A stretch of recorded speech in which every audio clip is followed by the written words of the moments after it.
আসসালামু আলাইকুম। ২.৫ বছর আগে যেই দেশে রাজনীতি এবং কূটনীতিতে মানে বিশ্বে ইন্ট্রোডিউস করেছে সবচেয়ে বড় একজন মানুষ ছিলেন, সেই দেশে রাজনীতি এবং কূটনীতিতে, স্পেশালি কূটনীতিতে এত নিম্নে অবস্থা। কারণটা কি? কারণটা হচ্ছে ওই যে সেই যে পাঁচাটা দোষটা আসলে শুধু আমাদের দেশে না, এটা অন্যান্য দেশেও আছে। সেই যে ২.৫ বছর আগে যিনি কূটনীতিতে সারা বিশ্বে ইন্ট্রোডিউস করেছেন এবং সব থেকে বড় ছিলেন তিনি হলো চাণক্য। আপনারা চাণক্যের নামে মাঝে মধ্যে অনেক প্রবাদ বাক্য শুনেন। উনি কিন্তু ২.৫ বছর আগে ভারত মহাদেশে মানে উপমহাদেশের সব থেকে প্রথম কূটনীতিতে সারা বিশ্বের সামনে ইন্ট্রোডিউস করেছেন। তো তার দেশের এই অবস্থা বিগত ২৬ তারিখের আগ থেকে তাদের দেশের মিডিয়া বলছে যে আমাদের দেশ থেকে আমাদের উপদেষ্টা মানে প্রধান উপদেষ্টা পালিয়ে গিয়েছেন। পালিয়ে যাওয়া আর একটা দেশের সাথে হচ্ছে দ্বিপাক্ষিক সম্মেলন করা, দুইটা জিনিসের ভিতর যে ভিন্ন এটা ওরা জানে না। আফসোস, ওনাদের দেশে আয়োডিনযুক্ত মনে হয় লবণ নেই, আমাদের দেশে আয়োডিনযুক্ত লবণ আছে। আমাদের উচিত, যেহেতু তারা আমাদের বন্ধু, আয়োডিনযুক্ত লবণ দেওয়া উচিত এবং খেয়ে একটু ব্রেনে একটু বুদ্ধি শুদ্ধি বাড়ায়। সেকেন্ড, বাংলাদেশকে বলে বা যে বলে যে এই দেশে শিক্ষিত নেই, এই দেশের মানুষ শিক্ষিত না, এবং ওই দেশে ঢালাও করে করছে যে এই দেশে মানুষ ততটা শিক্ষিত না।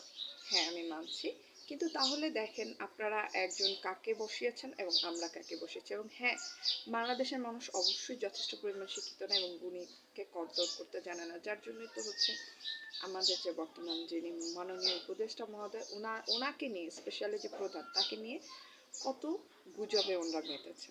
আপনারা যদি বুঝতেন দেশের ভবিষ্যতের জন্য বা দেশের আপাতত যে অবস্থা অর্থনীতির জন্য ওনার থেকে বিকল্প আর কেউ নেই, তাহলে আপনারা অন্য কাউকে নিয়ে কথা বলতেন না এবং ওনাকে নিয়ে একটা গুজব ছড়িয়ে যেত। আরেকটা প্রশ্ন, শুধু আমাদের মাননীয় উপদেষ্টার নামেই শুধু, আর বাংলাদেশের সব হচ্ছে ফেরেস্তা। যে এতগুলি গ্রামীণ ব্যাংক ছাড়া যে দেশে এতগুলি ব্যাংক প্রতিষ্ঠা হয়েছে, এই ব্যাংকে গ্রাহক কারা, এই ব্যাংকে টাকা রাখেন কারা, এই ব্যাংক থেকে লোন নেন কারা? আপনারা কি মানে এই এই যে সুদের নামে এটা কি ঊর্ধ্বে?